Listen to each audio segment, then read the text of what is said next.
Would you dare challenge a system that hates you from the moment you were born? Carla, a black judge, was humiliated and beaten by a police officer. But her downfall was just the beginning of something much larger. How far will justice go when those in power fear what they cannot control? The morning looked gray over the city. On the streets, the hustle of cars and the incessant noise of pedestrians were the soundtrack of a day that, for many, seemed like just another one. But for Carla, the 38-year-old judge, it was the start of a day that would change everything. Carla had been assigned to a high-profile court handling political corruption cases, a slippery ground where justice is rarely served on a silver platter. As a black woman, she had always had to work harder to be taken seriously, constantly facing looks of disdain or hushed murmurs from those who believe her presence was just a coincidence, a system error. But Carla had earned her place through hard work, sacrifice, and an unwavering determination that made her shine among the others. That morning, she was in one of the most delicate sessions of her career, a case of abuse of power by an influential politician. As the arguments unfolded and the evidence piled up, Carla began to feel the pressure. She knew this trial could mark the end of an era of impunity. However, as she focused on the papers in front of her, something in the air told her that things weren't going to go as she expected. The sound of the door slammed open, and a burly man in a police uniform barged into the room. It was Officer Ramirez, known not only for his brutality, but also for his condescending attitude towards those he considered inferior. From a moment he had entered the courtroom, Carla had noticed his presence, but she hadn't stopped to think about it. What she didn't know was that he, like many others, saw his position of power as an excuse to do whatever he wanted. "And what do you think of this case, Judge?" Ramirez asked sarcastically as he approached her desk. Carla glanced at him sideways, keeping her composure. "I'm evaluating the evidence impartially, as I always do in all my cases." The officer let out a sarcastic laugh. Sure.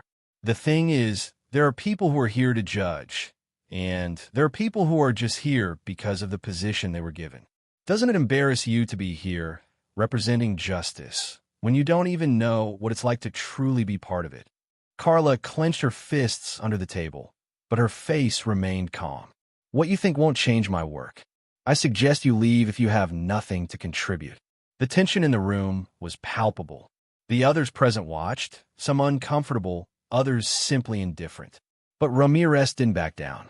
In one swift movement, he walked toward her and, to the astonished gaze of everyone, slapped her brutally. "That's how you'll be remembered, Judge. With a good slap so you don't forget your place," he said, his eyes reflecting a visceral hatred. The sound of the slap echoed through the courtroom. Carla, for a moment, was paralyzed.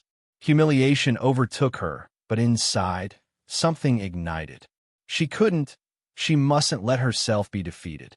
She looked around, searching for any sign of support, but everyone was silent, watching, waiting for what would happen next. "Call security," shouted one of the lawyers, but no one moved. It was a spectacle, a clear demonstration of power.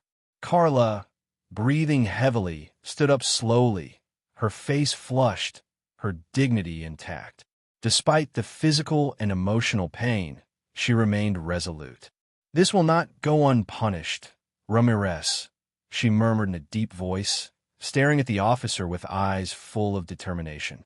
The officer, seeing that his act hadn't broken her, smiled smugly. "What are you going to do? You're just a black judge, alone, with no friends in this system." Minutes later, while the trial continued, something unexpected happened. A leak in the press revealed that Officer Ramirez was involved in a police corruption network. It was discovered that he had been covering up evidence, manipulating investigations, and protecting the very politicians that Carla had been trying to bring to justice. What seemed like a simple slap, a public humiliation, triggered a chain of events that would end with the officer's power and the power of those like him, who believed the system was in their favor. Ramirez was soon arrested, and the scandal grew to the point where even some of the politicians who had previously been untouchable began to be investigated. But for Carla, victory wasn't immediate. Days passed in uncertainty, with media attacks and pressures for her to step back. Every step forward seemed more dangerous than the last. Yet, she knew she couldn't give up. The fall of Ramirez was only the beginning. But, at the same time, she couldn't stop wondering, would it be enough to change the system? As the days passed, the news of Ramirez's scandal spread, but the echo of that story soon faded amidst the media noise. However, what many didn't know was that Ramirez's defeat had only been a superficial victory, a glimpse of justice in a corrupt system. Carla began to feel the pressure stronger, not only in the courtroom, but in the streets, in the offices, in every corner where people still believed that a black woman shouldn't hold the power she had. The attacks didn't stop. Every time Carla walked down a hallway in the courthouse, the glances turned uncomfortable, filled with disdain. The whispers were inevitable. There goes the judge of scandals, some would say, with voices meant to be discreet, but whose poison seeped into every corner of the institution. Others treated her with false cordiality, smiling with lips that never truly smiled. The real hostility came in the form of microaggressions, small nips that wore down her confidence, as if every small gesture was designed to remind her of her place.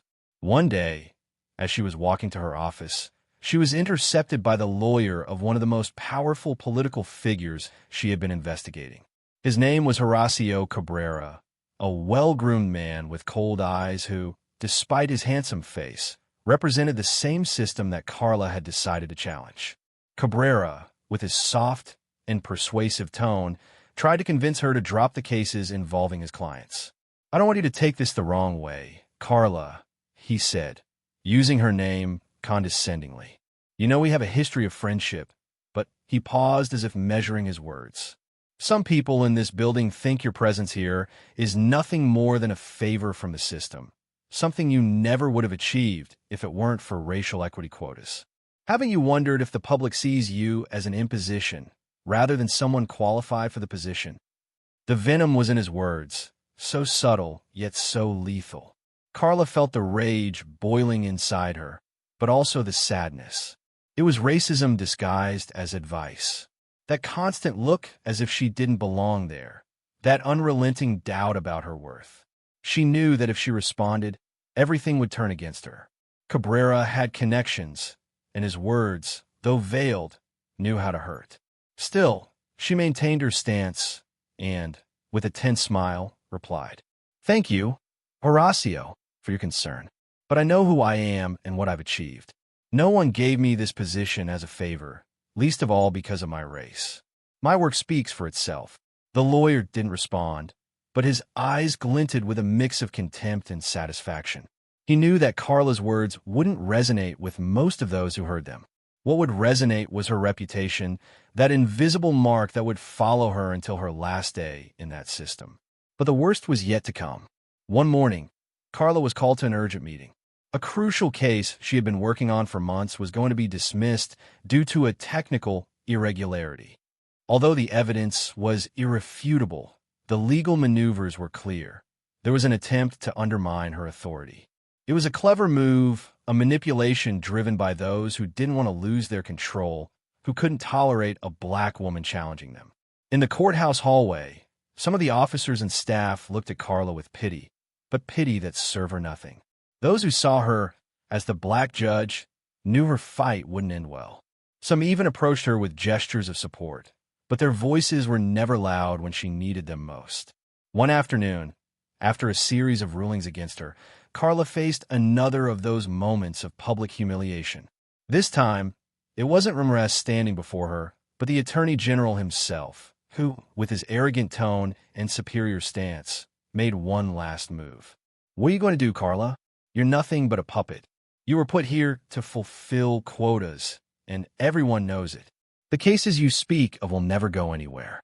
He said it in front of everyone, clearly intending to humiliate her. And in that moment, Carla understood what was happening. Her fight was not just against individuals like Ramirez, but against an entire system rotted with structural racism. She couldn't win a battle against minds that still saw her race as an obstacle. They couldn't tolerate someone like her in that place. Finally, the day came when Carla had to face the harsh reality.